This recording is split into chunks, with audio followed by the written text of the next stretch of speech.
Circuit के लिए expressions कैसे निकालेंगे। For example y is equal to a के लिए आप कैसे निकालेंगे, ठीक है ना। अब जैसे कि आप यहाँ पर देख रहे हैं y क्या है आपका आउटपुट है और a क्या है इनपुट है, ठीक है ना।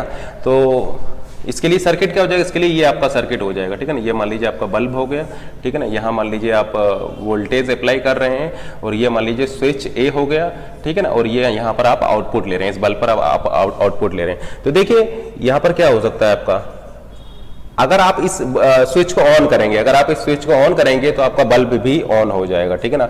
और अगर आप इस स्विच को ऑफ रखेंगे तो ये बल्ब भी आपका ऑफ रहेगा, ठीक है ना। तो ये इस ट्रुथ टेबल से आप क्या निकाल सकते हैं, इस ट्रुथ टेबल से एक्सप्रेशन क्या हो जाएगा, एक्सप्रेशन हो जाएगा आपका y is equal to A. y is equal to A complement के लिए सर्किट क्या हो जाएगा, यहाँ पर आपका इनपुट क्या है, इनपुट है आपका a और आउटपुट हो जाएगा आपका y। तो देखिए ये आपका y इज इक्वल टू ए बार के लिए सर्किट हो जाएगा।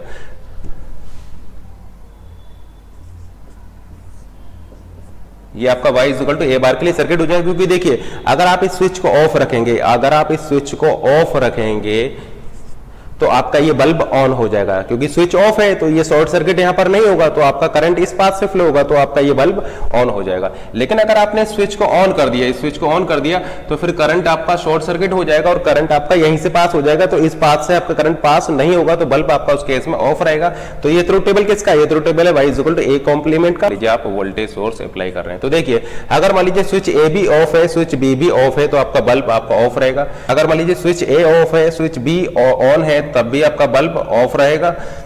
अगर स्विच ए आपका ऑन है, स्विच बी आपका ऑफ है, उस केस में भी बल्ब आपका ऑफ रहेगा। बल्ब केवल ऑन एक केस में होगा, जब स्विच ए भी ऑन होगा और स्विच बी भी ऑन होगा, तो उस केस में आप बोल सकते हैं कि बल्ब आपका ऑन होगा। तो ये y is equal to A and B के लिए आपका सर्किट हो जाएगा। अब सर्किट डायग्राम देखते हैं प्लस के लिए और के लिए, y is equal to A plus B के लिए आपका क्या सर्किट बनेगा। ये बल्ब आपका ऑन कब होगा, ये बल्ब ऑन होगा जब आप केवल स्विच ए को ऑन रखें। देखिए अगर आपका स्विच ए भी ऑफ है, स्विच बी भी ऑफ है, देखिए अब ये आपका सर्किट हो जाएगा ए प्लस बी के लिए। अगर स्विच ए भी ऑफ है, स्विच बी भी ऑफ है, तो आप ऐसा बोल सकते हैं बल्ब आपका ऑफ रहेगा। अगर आप स्विच ए को ऑफ रखें, केवल स्विच बी को ऑन करते हैं, तो आपका ये बल्ब ऑन हो जाएगा।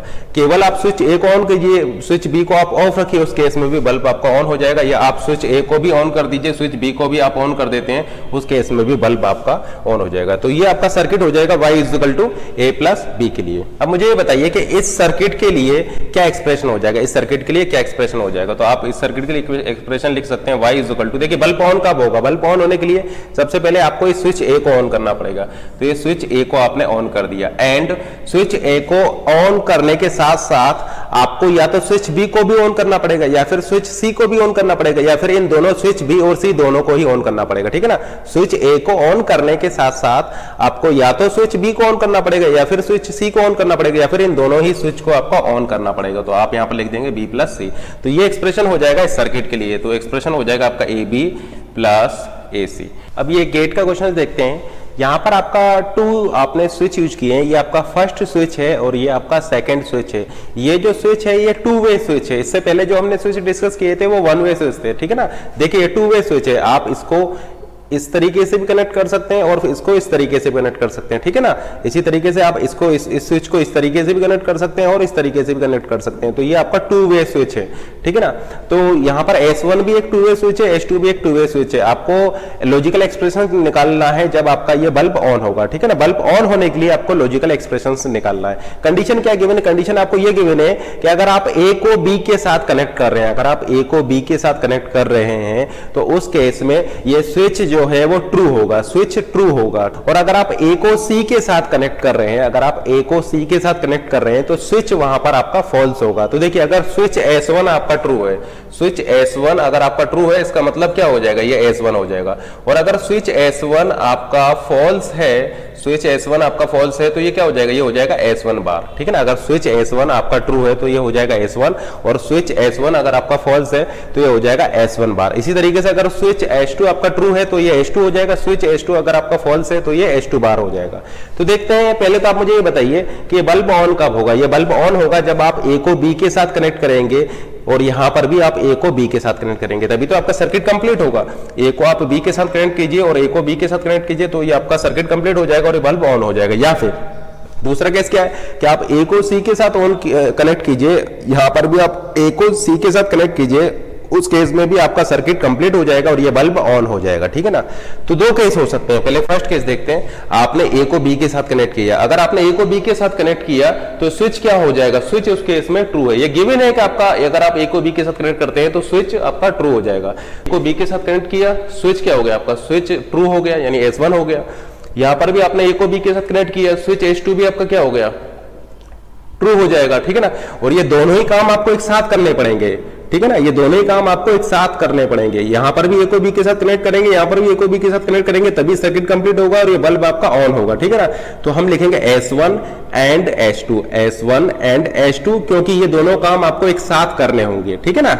एंड का मतलब क्या है, एंड का मतलब ये है कि दोनों काम एक साथ हो रहे हैं, और का मतलब क्या है कि पैरेलल, ठीक है ना। आइदर दिस वर्क और दिस वर्क। प्लस का मतलब क्या है, प्लस का मतलब ये है कि आइदर दिस और दिस, आइदर दिस और दिस। और एंड का मतलब क्या है कि ये दोनों काम आपको एक साथ करने पड़ेंगे, ठीक है ना।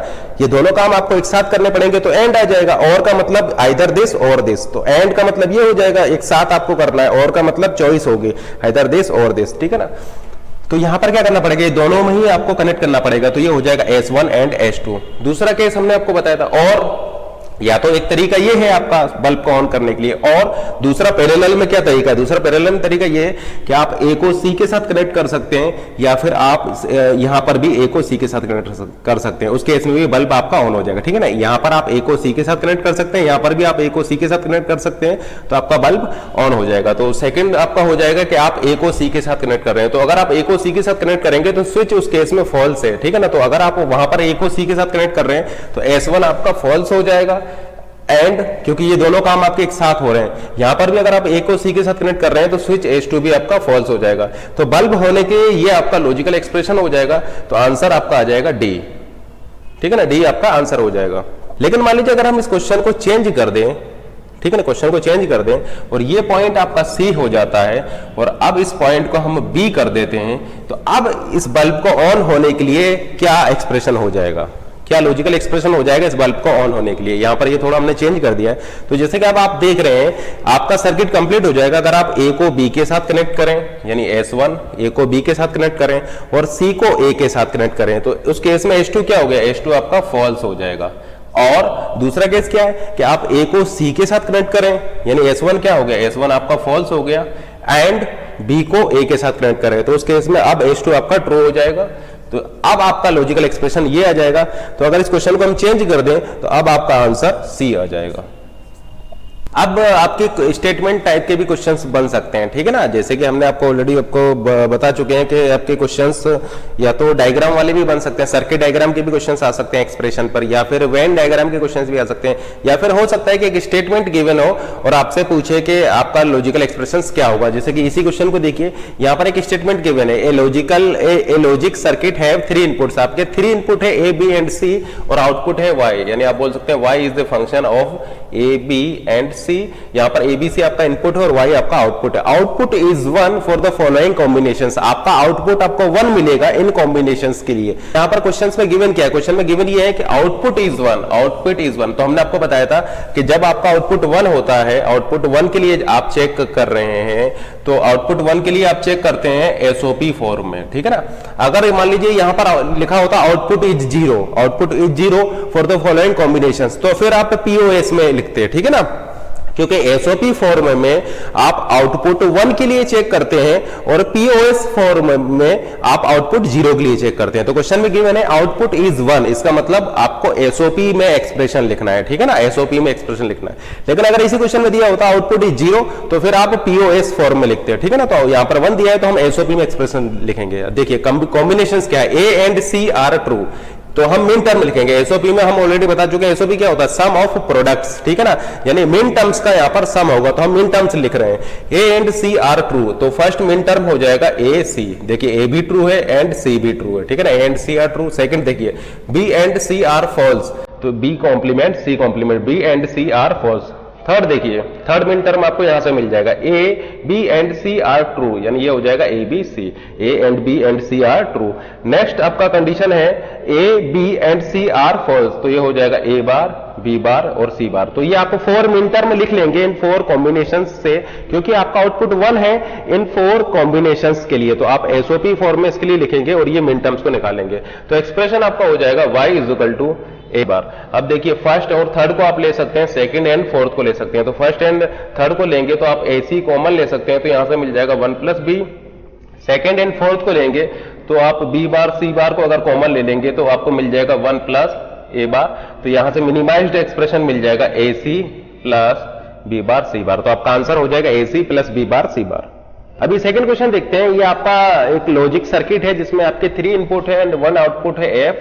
तो आप लिख सकते हैं output F is a function of input X Y and Z and output is 1। Output is 1 when majority number of inputs 1 और true, ठीक है ना। when majority number of inputs 1 होंगे या फिर majority number of inputs आपके true होंगे तब आपका आउटपुट 1 होगा। तो देखिए आउटपुट 1 के लिए आप एक्सप्रेशन लिख रहे हैं, इसका मतलब एक्सप्रेशन हम लिखेंगे एसओपी फॉर्म में, ठीक है ना। और कंडीशन क्या है, आपका आउटपुट 1 कब है, जब आपका मेजोरिटी नंबर ऑफ इनपुट्स 1 होंगे या majority number of inputs true होंगे, ठीक है ना। तो जरा इसकी ट्रूथ टेबल हम बनाते हैं। ए बी सी ये आपके इनपुट हो गए और आउटपुट हो जाएगा आपका एफ, ठीक है ना। अब 3 वेरिएबल्स के लिए टोटल आपके 8 कॉम्बिनेशंस हो सकते हैं। तो 3 वेरिएबल्स के लिए आपके ये कॉम्बिनेशन हो सकते हैं। तो देखिए आपका आउटपुट 1 मिलेगा अगर मेजोरिटी नंबर ऑफ इनपुट आपके 1 होंगे या मेजोरिटी नंबर ऑफ इनपुट आपके ट्रू होंगे। तो देखिए 3 वेरिएबल में से मेजोरिटी क्या होगी, 3 वेरिएबल में से मेजोरिटी होगी 2 और मोर देन 2, ठीक है ना। 3 वेरिएबल में मेजोरिटी हो जाएगा 2 आउट ऑफ 3 और 3 आउट ऑफ 3, ठीक है ना। तो यहां पर तो तीनों जीरो है तो आउटपुट जीरो मिलेगा। यहां पर केवल एक है तो ये मेजोरिटी नहीं होगा, ये भी मेजोरिटी नहीं होगा। ये देखिए यहां पर आपके 2 इनपुट 1 हो गए तो ये मेजोरिटी हो जाएगा, ठीक है ना। तो आपका आउटपुट यहां पर 1 मिल जाएगा, यहां पर 0 मिलेगा, यहां पर फिर मेजोरिटी हो जाएगा, यहां पर फिर देखिए मेजोरिटी हो जाएगा और ये आपका क्या हो जाएगा, ये आपका फिर से मेजोरिटी हो जाएगा, ठीक है ना। क्योंकि 3 आउट ऑफ 3 ट्रू है तो 1 के लिए जब आप लिख रहे हैं तो ये आपका एसओपी फॉर्म हो जाएगा, ठीक है ना। आउटपुट 1 के लिए हम एसओपी में एक्सप्रेशन लिख रहे हैं। तो आप लिख सकते हैं F is equal to, SOP में हम एक्सप्रेशन लिख रहे हैं F is equal to, first हो जाएगा आपका।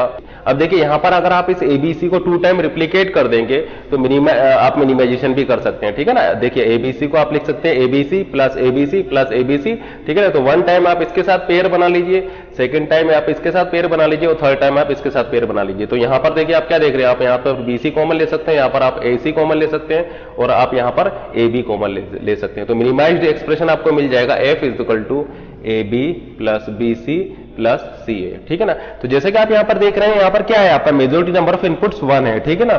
अगर ए 1 है बी 1 है तब आउटपुट 1 मिल जाएगा, या फिर बी 1 है सी 1 है तब आपका आउटपुट मिल जाएगा, या फिर सी 1 है और ए 1 है तब भी आपका आउटपुट 1 मिल जाएगा। और इसमें ऑटोमेटिकली वो केस भी आ चुका है जब आपका तीनों 1 होंगे। क्योंकि देखिए यहां पर हमने क्या बोला है, यहां पर हमने यह बोला है कि जब ए 1 हो बी 1 हो और बी 1 हो सी 1 हो और सी 1 हो ए 1 हो, तो इसमें ऑटोमेटिकली वो केस भी आ गया है जिसमें ए बी 1 है बी बी 1 है और सी बी 1 है, ठीक है ना। तो इसीलिए इसका मिनिमाइज्ड एक्सप्रेशन आपको ये मिल रहा है।